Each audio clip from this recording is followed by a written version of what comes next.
Bueno amigos, estoy aquí en una mañana heladísima en este Santiago de Chile, un poco smog, porque queríamos que lloviera un poco, pero ayer no nos acompañó el clima. Es más bonito cuando llueve Santiago, mucho mejor. Pero estoy a mi lado, ustedes ya lo reconocieron, así que no voy a dar ratazo de quién es Daniel Muñoz, actor, y acompáñenos en esta entrevista, en esta conversación que vamos a tener para el número central de septiembre de Periódico La Pulenta. Muchas gracias. Se acuerda de ti, ¿cachai? Con mucho cariño. Te tiene mucho aprecio la gente por tus trabajos. Yo no sé si habría sido un cuevazo de elegir estos trabajos, así haber decidido, hoy sabes que voy a hacer esto y nunca pensaste que te fuera tan bien.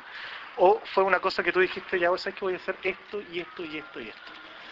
¿Cómo ves tú esa sensación de cariño que te tiene la gente o que se identifica tanto contigo, con ser un tipo más o menos, entre comillas, normal, ¿cachai? Es como difícil de explicar el asunto, ¿ah? Claro, uno dice, o sea, yo nunca he pensado en agradar a la gente con mi trabajo, pero la verdad es que sí, la verdad es que igual en el fondo uno lo que quiere, por el fenómeno de la actuación, que el público obviamente, la audiencia o lo que sea, influye, uno quiere hacer un buen trabajo, producir un efecto positivo en la gente, ¿ah? Ser apreciado. Yo creo que eso viene desde la infancia, el carácter mío un poco, creo yo que es conciliador. Siempre en las discusiones trataba como de situarme al medio, buscar el consenso, creo que, y incluso hoy, mi, mi opinión tiende a buscar como el centro, por alguna razón encuentro razón en casi todo. Y tomo como conciencia de que todos están hablando con cierta verdad. Entonces de ahí después saco una opinión. Y quizá eso se traduce también en los personajes. Por eso logran interpretar a la gran mayoría. Claro, porque la gente te ve y dice, es como un tipo que uno puede saludar en la calle, así no como una estrella inalcanzable. Y es así, no. Me gusta la amabilidad de la gente es amable, salvo una vez a las 500 agarra un pastel que te echa una talla antipática y ahí uno obviamente se queda callado, no responde, ¿no? Pero generalmente es agradecimiento, ¿no? Se sienten Es identificados. bonito. Daniel, sé que mirando un poco tu historia, ¿cachai? Uno ve que, mira, yo soy de Puerto Montt, de bien lejos. Eh, pero como buen santiaguino adoptado, ¿cachai? Me vine hace hartos años. Pero tú también eres de fuera, eres de San Fernando. Sí, provincial. Eres provinciana. Y te quería preguntar cómo fue que estás en San Fernando, un lugar mucho más apacible que esta cuestión que va para todos los días y el mensaje de texto y el internet y toda esta hueá nueva que hay que te vuelve loco. ¿Cómo fue en ese tiempo, cachai? ¿Cómo nació el decir, sabes que voy a venir a Santiago a estudiar teatro? Que no era una gran opción de decir, uno no se iba a ser millonario diciendo, sabes que voy a estudiar teatro, papás o mamá o tía. Y como que no era una cosa que uno dijera, había una seguridad como ser, no sé, contador, ponte tú. O otras profesiones que uno puede ser un poco más joven, pero son más seguras de la vida. ¿Cómo nació? Por qué te picó el bicho de tomar ese riesgo de venirte de San Fernando, ¿cachai? A estudiar teatro en la Universidad de Chile? Bueno, en esa época no, si uno quería ser actor no había otra posibilidad. Creo que existía la Universidad de Chile que impartía la carrera, la católica estaba cerrada en ese momento, y institutos que recuerde Fernando González, que recuerde, quizá había otro más, pero no paremos de contar, no como ahora que hay ciento y tantos, digamos, lugares donde sí, sí. Entonces, si yo quería ser actor, que fue algo que empecé a descubrir en el colegio, Instituto Marista, o sea, que era un colegio que potenciaba, estimulaba bastante la rama artística de los estudiantes. Mi profesor José Contreras, que el grupo de teatro donde participaba, entonces empecé a como a descubrir bien cabro que era lo que quería. En un principio el escenario me gustaba, no necesariamente la actuación, y después ya se puntualizó en la actuación, Y claro, cuando llega la hora de decidirse, se acaba el colegio, tienes que pensar en los estudios superiores, tu profesión, pues es que no sé hacer otra cosa, me encanta. Tuve el apoyo de mi familia, Que es fundamental. que es fundamental, el apoyo de mis profesores también fundamental, y el apoyo mío, o sea, yo estaba convencido que era lo que quería, estaba muy convencido, la verdad. Y me preparé para enfrentar esa etapa, quedé en la universidad, cumplí todos los rituales. Tuve el conflicto del provinciano que viene a la capital, eso sí, lo tuve. Daniel, y bueno, estaba ahí, ¿cachai? En este momento súper álgido también, que estaba, era como casi finales de la dictadura. Y, eh, ¿cómo llegaste a ese casting para empezar, entre comillas, esta carrera como más hacia afuera, hacia la nacional? Que fuiste a Sábado Gigante a hacer un casting, Sí. ¿cachai? Que desde el famoso F, que me acuerdo que lo que yo estaba viendo unos videos, eran bien graciosos. Eh, Ingenuo Era ingenuo. ¿Cómo llegaste y cómo tuvo un cabrón, ¿cachai? Que venía de San Fernando con una vida súper piola, ¿cachai? Pasa a tener esta repercusión porque el personaje gustó mucho, ¿cachai? Sí, sí, Yo creo que te reconocían en la calle. sí. ¿Cómo fue ese contraste? Em, ¿Cómo lo llevaste? sí, bueno, siempre por mi problema económico acá en Santiago trataba como de buscármelas por aquí y por allá, y había postulado varias veces a trabajo, no me resultaba los castings, no era bueno para eso, pero un día se me dio la posibilidad de ir al canal 13. Estaban buscando un personaje para un sketch en Sábado Gigante, que hoy son los sitcom, en esa época eran los sketch. Y me preparé, digamos, como que fui, tuve un gran momento de lucidez para construir la propuesta, y pasé rápidamente a la preselección, y ahí después quedé seleccionado. En base a una propuesta muy concreta que surgió de mí, o sea, es un orgullo personal. Era un personaje que estaba escrito, pero darle vida a ese personaje, construirlo, dependió de mí.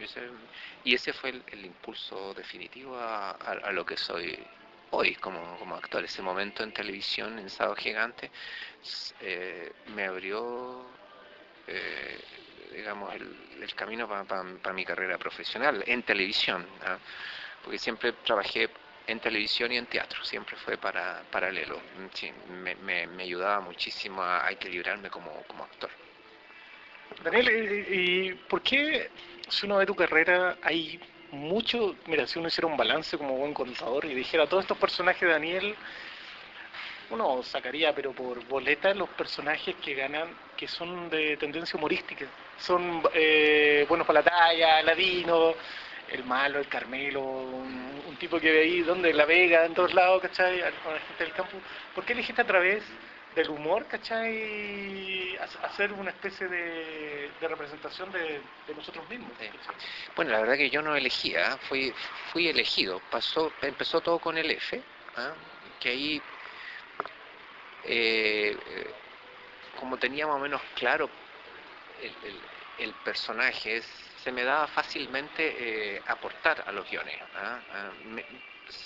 Tenía claro qué es lo que decía el personaje, y no sé, producto de mi experiencia de vida, sabía más o menos cómo podía hablar y las tallas que podía echar.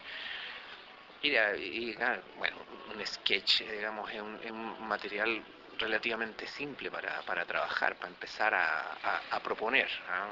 Pato Campos, que era el guionista, aceptaba bastante, tenía buenos maestros como Lana González, Tennyson Ferrá. Uno va aprendiendo también, Ramón Núñez, imagínate. Empecé a aprender, fue como mi primera escuela para poder trabajar personajes de este tipo. Ya después, con el tiempo, los personajes del Venga Conmigo era producto de mi gran amigo en ese entonces, Ariel Galindo, que era el guionista. Él era el creador de todo ese lenguaje. Lo que yo hacía, y tuve mucha suerte en recibir todo ese material muy bien trabajado, y además con Ariel, éramos compadres, somos compadres, y trabajamos en taller, pues, ¿ah? Yo aportaba lo que conocía, pero la mayoría del lenguaje, de las tallas, del humor, era de él. Tuve suerte de encontrarlo y de poder trabajar. No, un tremendo equipo, ¿ah? Elaboramos una técnica de trabajo para poder tener resultados todas las semanas durante muchos años. fueron muchos guiones y muchos personajes que surgieron de esa dupla. ¿Ah? Eh, con las limitaciones que uno tenía en esa época para decir cosas que no se podían decir, encontramos una técnica, un resquicio, que en el fondo nos dimos cuenta que podíamos decir lo mismo, que nos estaban censurando de otra manera, y lo podíamos decir igual. Y eso fue un gran plus para el éxito de muchos de los personajes. Claro, todos eran personajes, no sé, de los 10 personajes que él me podía proponer, yo leía y elegía el que sentía que podía, con el cual podía expresarme. Y claro, era algo instintivo en un principio, pero también tenía que ver con mi historia. Eran personajes que tenían que ver. Yo, por mi vida, yo tuve mucho contacto, digamos, me considero gente del pueblo, gente común y corriente. Era eso lo que se reflejaba en los personajes, el campo, no sé, el pueblito, la ciudad. Y lo otro era un sentido del humor más, no sé, más básico, ¿ah? Que quizá estaba mezclado con el deseo de darle naturalidad al personaje, de no sobrecargar, de darle humanidad, eh,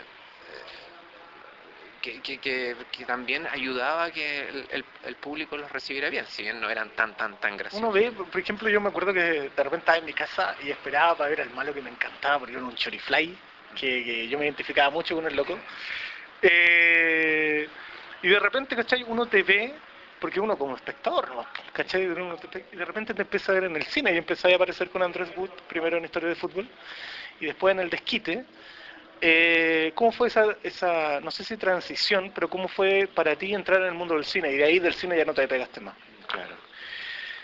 Era un anhelo que venía arrastrando hace tiempo, ¿ah? Cuando empezó, en cierto modo, el cine chileno a notarse un poquito, claro, exactamente.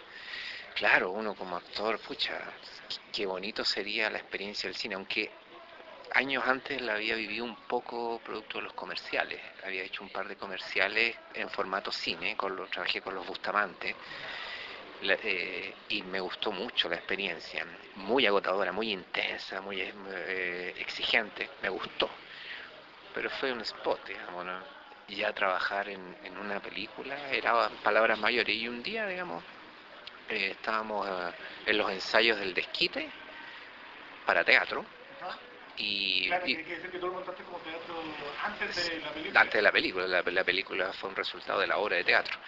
Eh, Y ahí el Boris me dijo que Wood quería hacerme un casting para la película. Entonces Boris, mientras ensayábamos, el Boris con una camarita así me grababa mientras yo me vestía, me maquillaba, así como movimiento.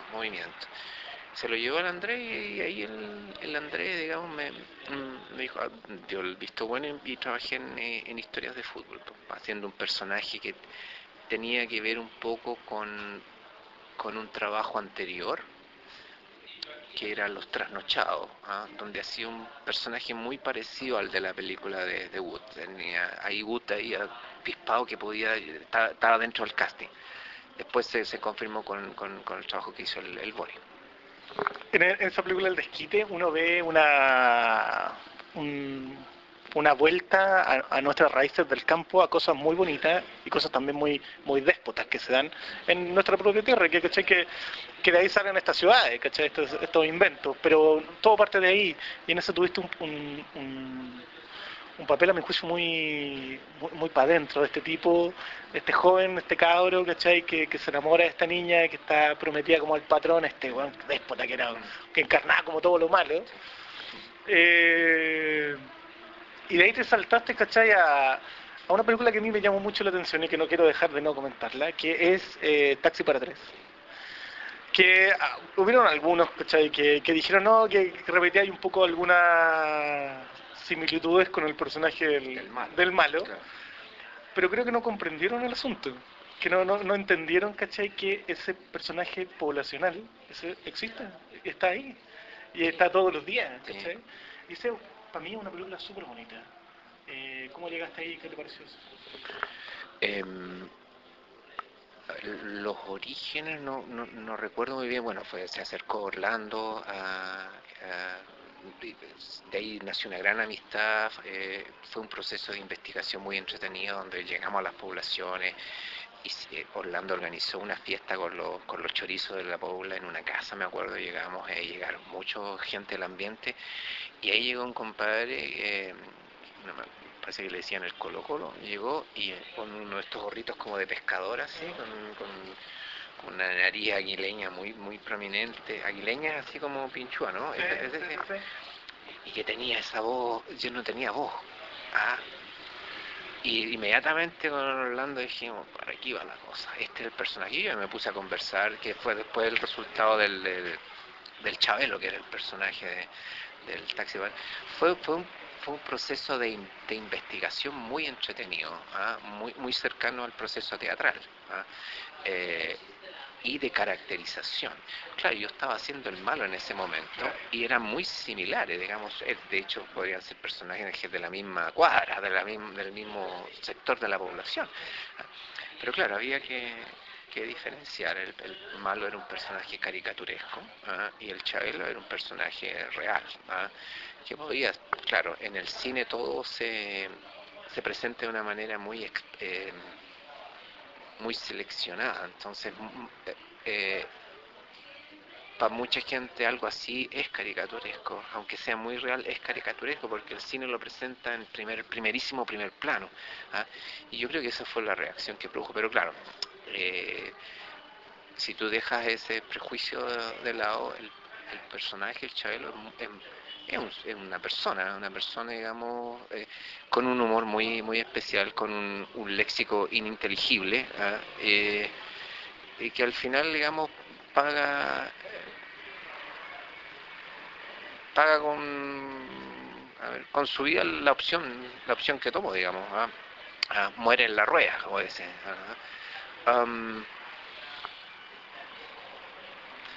Pero claro, debo reconocer que me tuvo siempre medio inquieto esa comparación media odiosa, sí, molestosa, me persiguió igual, ¿eh? Me persiguió y incluso fue beneficioso porque yo siempre estuve muy alerta a que no se parecieran, siendo que eran casi familiares, ¿eh?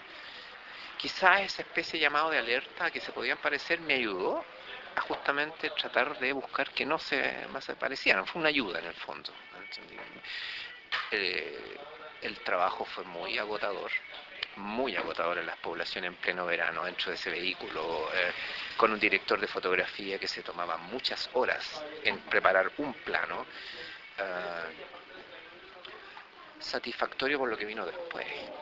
Por primera vez una película chilena le iba también acá en Chile, o sea, después o antes, parece que vino el Chacotero, no me acuerdo, ¿verdad? Después, claro, Taxi para tres, eh, dejó la escoba de taquilla y después fuera de Chile también me dio la posibilidad de ir a festivales de cine, conocer todo ese mundo, gracias a Taxi para tres. ¿Ah?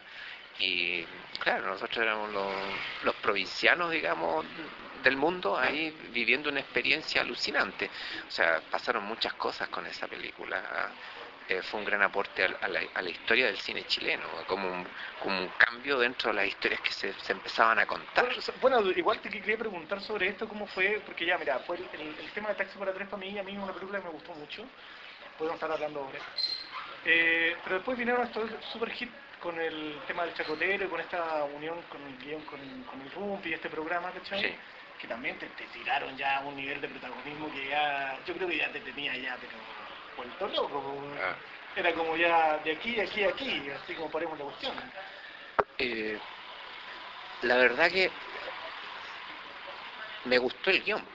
¿Ah? Bueno. Más que hacer otra película que también era alucinante, me gustó el guión. O sea, sentía que yo podía contar ahí una buena historia y hacer un buen personaje. ¿Ah? Resolvimos muchas cosas durante la filmación también. El final del Chacotero de mi historia se resolvió ahí, porque teníamos la duda cómo se iba a resolver, si lo pillaban o no lo pillaban, que al final le sacaban la cresta, que parece que fue lo que ocurrió en la historia real, y cómo lo íbamos a resolver. y en el momento mismo, todos sentados en la mesa, nos dimos cuenta que en el fondo todo se resolvía, todos haciendo vista gorda al asunto y muertos de la risa. Era lo más chileno que se podía hacer frente a una situación. Ponerle oreja a los zombies, chao. Sí, chao. Y el personaje que la tenía clara, que era el cabro chico, digamos, se da cuenta que esta gente adulta se están haciendo los lesos. Son los más preocupados de que esto no se sepa, que el propio cabro chico que El otro festinaba día, por estas cosas de la vida y del periodismo, estuvimos hueveando, porque no tengo otra palabra. Estuvimos buena hueveando palabra. en la premier del No, la película. Ah, ya. Fuimos ahí, hablamos, pero yo me interesaba ir a hablar con actores así como Dubó, ¿cachai? Tatito Dubó, ¿cachai? Mario Iribarren, que estaba ahí, Julio Jung, que son gallos que te dicen algo más. Pero sé que algo me quedó claro de esa experiencia fue de que la dictadura no se cayó por una campaña publicitaria, por un arcoíris diciendo que no, eso representó un sentimiento, ¿cachai? Que estaba mayoritario y que se cayó una dictadura militar. Pero hoy en día, ¿cachai? Todavía tenemos muchos sesgos de esa dictadura militar. Una constitución, un sistema binominal, estamos acostumbrados aquí que para tener una buena salud hay que pagar un dineral, o que la gente tiene un valor económico, ¿cachai? En la FP, y podemos seguir hablando toda la tarde. Pero ¿cómo ves tú, ¿cachai? Que el mundo de la cultura, del arte, del teatro, no especialmente, tú como actor, ¿tú sientes una responsabilidad social a través de tu personaje de estar diciendo algo? Evidente, o sea, es un secreto a voces. Este país sigue manteniendo sus características de latifundio, que digamos en la unidad popular se intentó, y otras épocas, digamos, de la historia de Chile, Balmaceda también, eh, y otros presidentes que no recuerdo el nombre, también lo intentaron hacer, pero más notorio como en la unidad popular, donde se trató de doblarle la mano a este pequeño grupo de poder chileno que controla los medios de comunicación, todo. Claro, lo que hizo la concertación en el fondo fue llegar a un pacto de acuerdo, pero en ningún caso provocó un cambio, sino que en el fondo el cristal con el que se estaba mirando lo ajustó y ese arco iris pasó a ser una especie de espejismo. ¿Ah? Y claro, ahora nos estamos dando cuenta. Y yo no he visto la película del No, pero por los comentarios que he escuchado, es una visión más pesimista y obviamente contemporánea y actual de lo que fue la ilusión fue una ilusión en el fondo de ese. La alegría ya viene, pero no ha llegado todavía. ¿Y cuándo va a llegar? Digamos, claro, porque en el fondo esa sonrisa de ese momento, digamos, está más parecido a la curva que tiene el arco iris que